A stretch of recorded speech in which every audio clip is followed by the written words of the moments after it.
For years, bizarre reports of an alien creature have been emerging from the Caribbean island of Puerto Rico. Set deep in the hills, the Arecibo Space Observatory has been attempting communication with deep space for the past 40 years.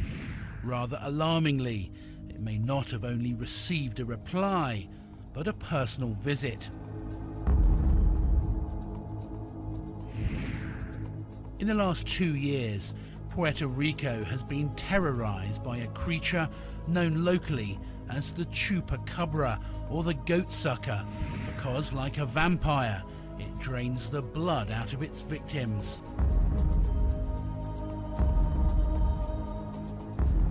Over the years, several people claim to have shot actual photos of it or given eyewitness descriptions, and in one case, shot what was claimed to be footage of a chupacabra hiding in a forest.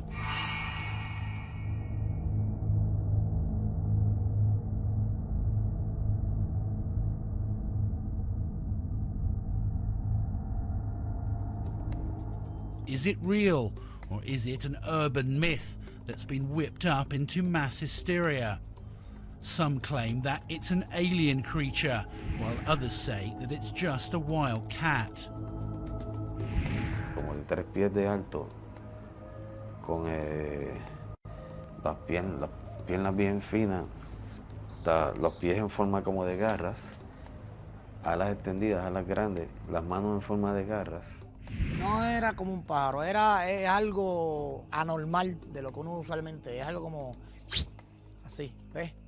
Pero ¿sabes que los pájaros hacen y vuelan y de? No, eso fue una cosa rápida, pero bien rápida. Que las hojas hicieron y wow. Es algo como inusual, que no es normal el movimiento de este animal. Just what the chupacabras are remains a mystery. Some people believe they're products of covert genetic experiments which have escaped from US military bases on the island. Others are convinced that they're alien creatures from another planet.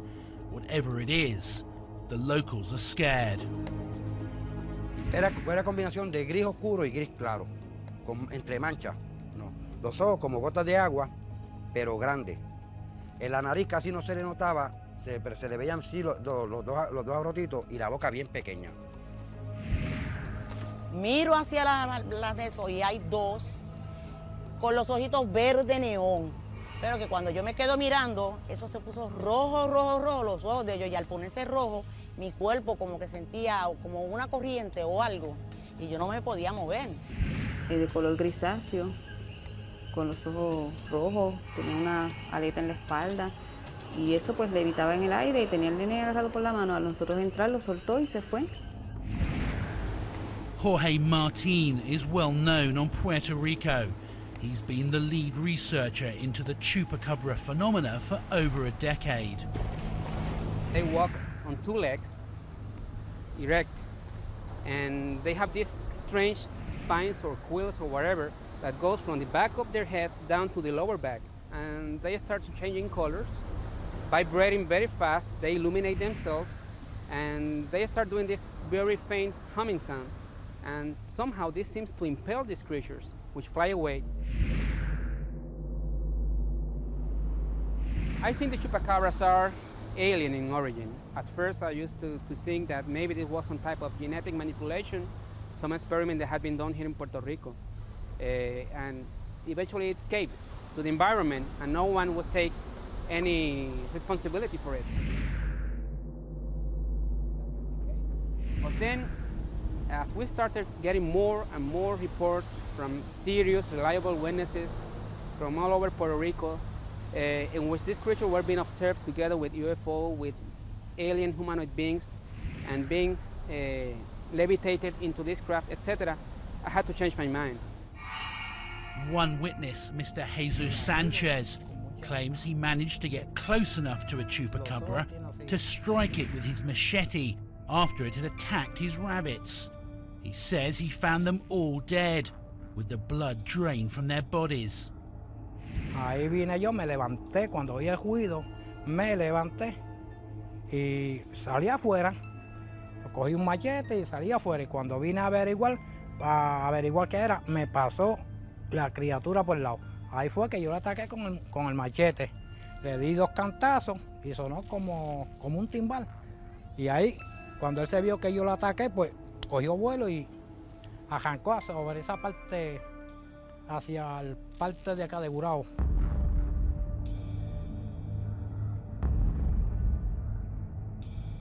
Las marcas que dejó en los animales es una cosa increíble que ninguna persona humana lo hace.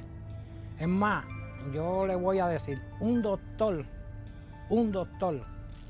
no hace esa cosa que me hizo esa criatura.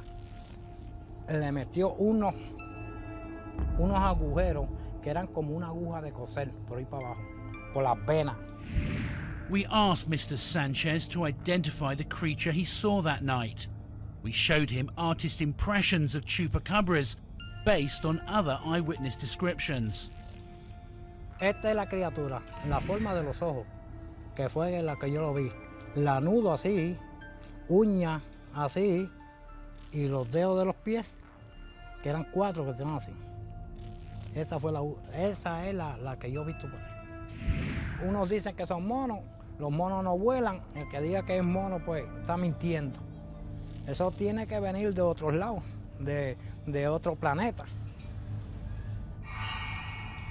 Without any doubt, the hysteria and fear on Puerto Rico and the rash of sightings and reports of chupacabras across the island has been fueled by the massive media coverage around the world.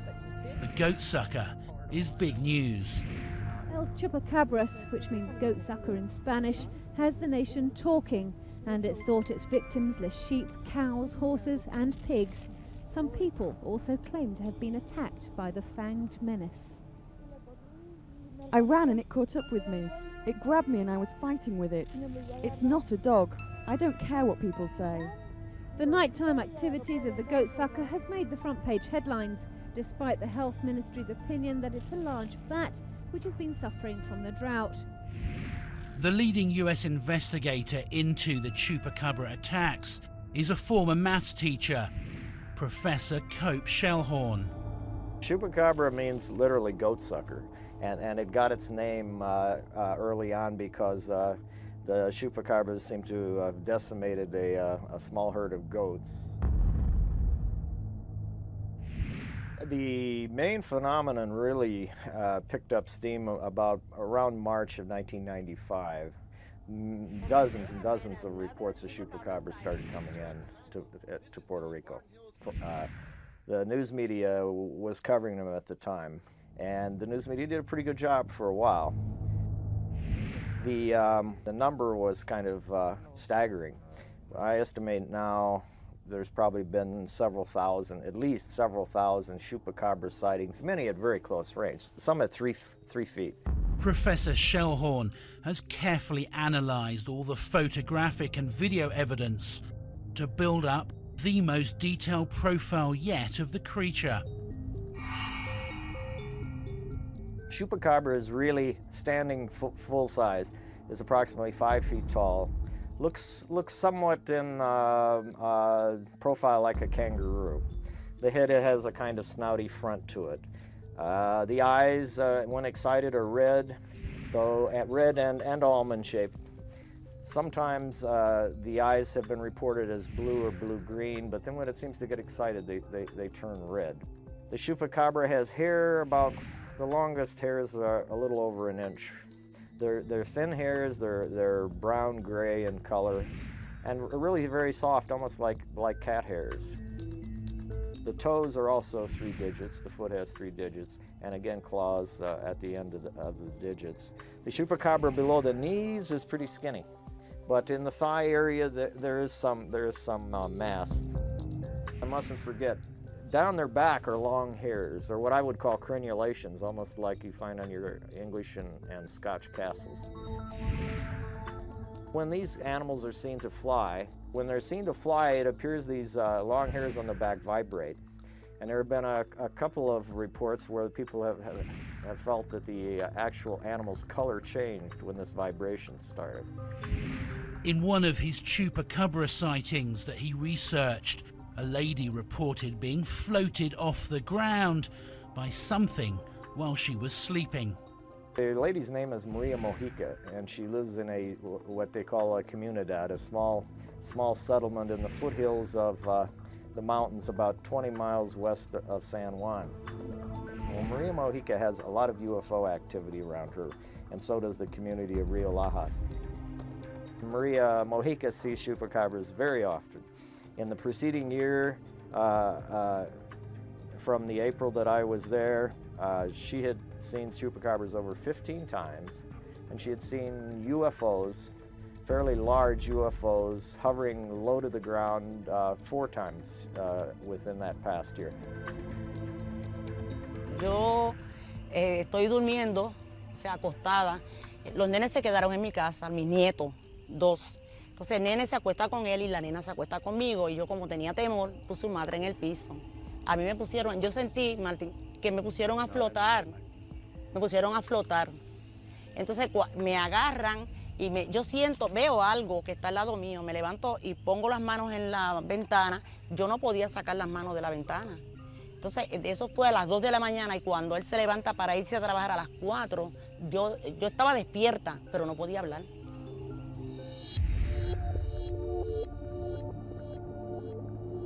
Are they intelligent? Maria Mojica is convinced they are. Her husband, Miguel, shot 72 times at the chupacabras. The neighbor, Teofil Cartagena, shot something like a couple of dozen times at them. She said, you know, when they're around, and when ETs are around, because she has some gray activity in her area, quite a bit, but she says the grays have nothing to do, the gray type species, nothing to do with chupacabras. She's convinced of that, and actually so am I. But anyway, she says when they're around, the hairs on my arm prick up a little bit. And she says when the chupacabras are near, I hear in my head, Maria, they're calling me, Maria, Maria, Maria. She says, I go to the back of my house, to the kitchen, and I'll look out the window, and there will be several chupacabras in the yard area. Eso era todas las noches, los ruidos raros, como arañando en las ventanas, tirándose de encima de la casa a la parte de atrás, partiendo bambú, que las partían, y fueron más de 45 que partió. Entonces se le dispararon 3 personas, 72 tiros. Lo que dejó fue una estela color plata y una verde neón. Siguió el movimiento de los animalitos, que son bien raros, y emiten unos sonidos y unos malos olores horribles. Bowing to public pressure and the relentless media coverage, the Puerto Rican authorities eventually agreed to undertake a very public necropsy on several sheep that had supposedly been killed by the infamous goat sucker. El grupo de expertos del Departamento de Agricultura, la Defensa Civil y el Instituto de Ciencias Forenses comenzó el proceso de necropsia, entiéndase autopsia, a varios animales misteriosamente muertos. Hasta ahora yo no puedo decir que es mordida, hasta ahora no. El análisis de esta oveja que apareció muerta en el área oeste posteriormente reveló la existencia de varios rasguños o intentos de mordidas. La patóloga experta en mordidas identificó una mordida en el cuello de la oveja, la midió y luego la registró para comparación con futuros casos, pero no se aventuró a establecer la identidad del matador. Estos análisis son solo el comienzo de un intento serio y profesional por esclarecer el misterio. Hasta hoy los veterinarios han realizado aproximadamente 20 necropsias. Ninguna ha revelado una causa de muerte fuera de este mundo. Yeah, we had a case where there were 2 dead lambs, 2 white lambs, and they presented multiple bite wounds, and on the physical examination, we found some fibers, some hair fibers that were dark. That, you know, was kind of strange, and we sent them to the forensics lab for analysis, and the results came back, and they were dog hairs. Usually what we're seeing in the necropsy findings is round, perfect wounds, primarily from 0.5 centimeter to 1 centimeter in diameter. They go into the base of the skull, also into the base of the jaw. We hardly ever see rigor mortis in some of them.